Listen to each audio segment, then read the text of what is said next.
Alright guys, another quick update on the goldfish. I had some breeding action going on, and I'll tell you what happened here. As you remember, these big ones, when I bred them to this male right here, Shubunkin Gold, they had a lot of deformities, so I didn't want to breed them again. But guess what? A few days ago, this female in front of you, all the males in the tank, and there's the big Shubunkin Gold male and his 3 sons, all breeding her, laying eggs left and right all over. But you know what? This time around, I said I'm not going to breed them. So I just let them, do their thing, and they basically just ate them all. Which I'm kind of fine with. I didn't want to, like I said, raise another batch of them and have the same result. And I kind of experienced that with the Shubunkin Golds, whatever. You think, oh, breed a couple batches of them, you'll get different results. And really, I didn't notice different results because it's the same breeding. So with that in mind, I just, let them take care of the eggs. I thought the tank would be dirty like when I had last year. The 2 females alone laid the eggs with no male in the tank, and it was a mess. It crashed and got an ammonia spike. But this didn't get the ammonia spike. So I'm happy for that, but I just didn't want to raise a batch of eggs. But a day later, the Shubunkin Gold female, they were all chasing around. I was like, what the heck's going on? Breeding action galore. And I did want to breed her again and try to raise some Shubunkin Golds. But this time around, mostly, for the most part, the big male that bred her last year was the one chasing her all around.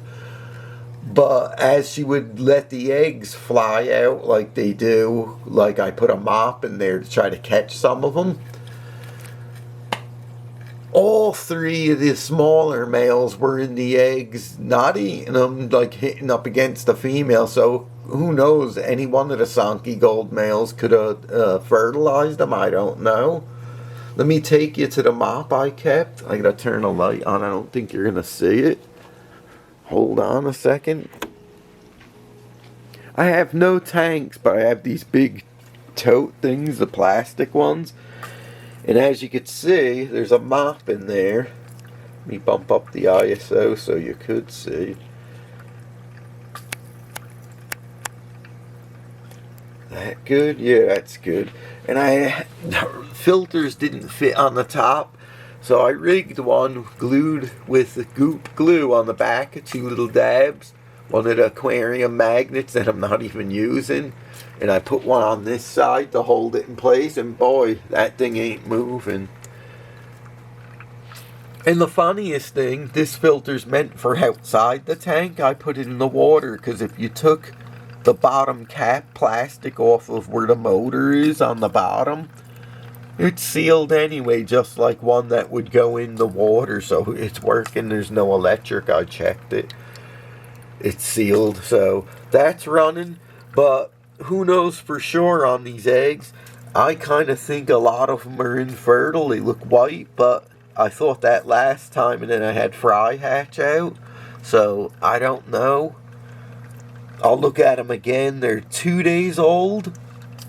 And you can see like the one on the end there. See, they look white. And even down here. It's probably hard for you to see because it's so dark. But I do see like grayish looking ones in white. But who knows what's throughout the whole thing. If I get fry from it, I get them. If I don't really care, I wasn't even going to breed them this year. But I saw them breeding. I said, what the heck, give it another shot. So that's what I'm doing. I'll let you know if they hatch out or not. It should in like 2-3 days or so. But let me get back to the tank. What did I have this on? About 1,000 is good. Let me see. Oh, the good old infinity epsilons. Crazy I am with them big speakers. Let me shut the lights off because you'll get a glare. So now that those 2 females bred, there's only this big female in the back, the one that's black over here. She's behind the plant. I would guess she's probably ready to breed within a week or less.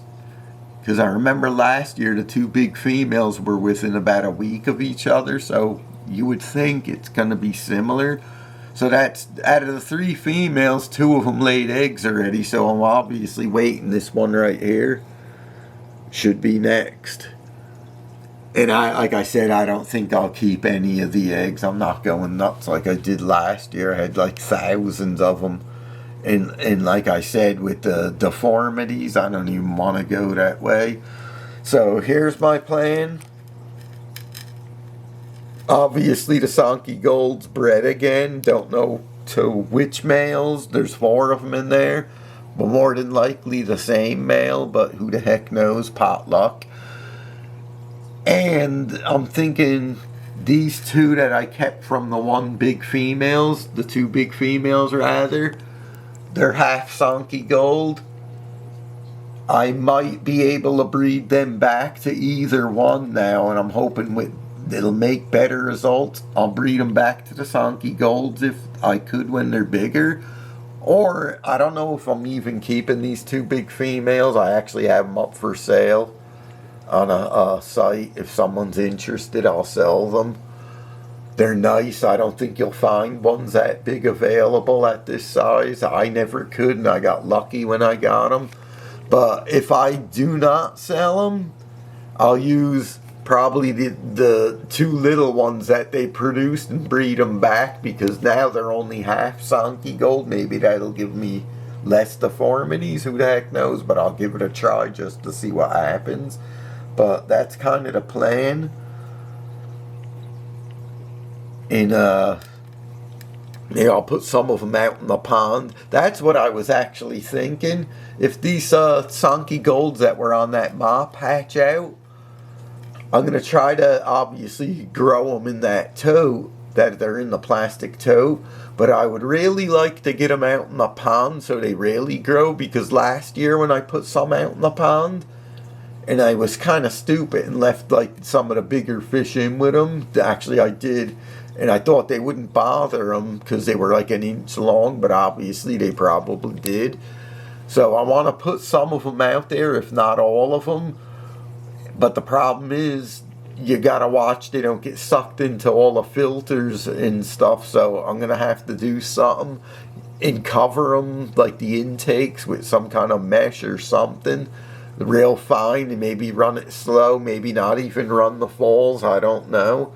Just so that even the skimmer, I can't run the skimmer, they'll get sucked right in, so that's out of the question. So I may have a real green algae pond this year, but if the fry live, I'm going to put them out in there, and it may even be beneficial to them. So we'll see what I'm going to do with that. I'm not sure right now. It's way too cold. It's ice.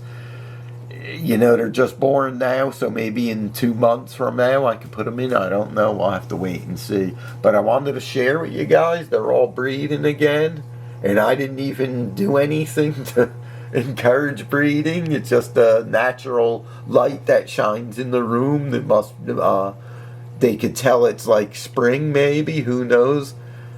So that's what's happening here. A lot of breeding going on. I'm going nuts again. Alright guys, like I said, I just wanted to give you an update on them. It's that time of year for the goldfish.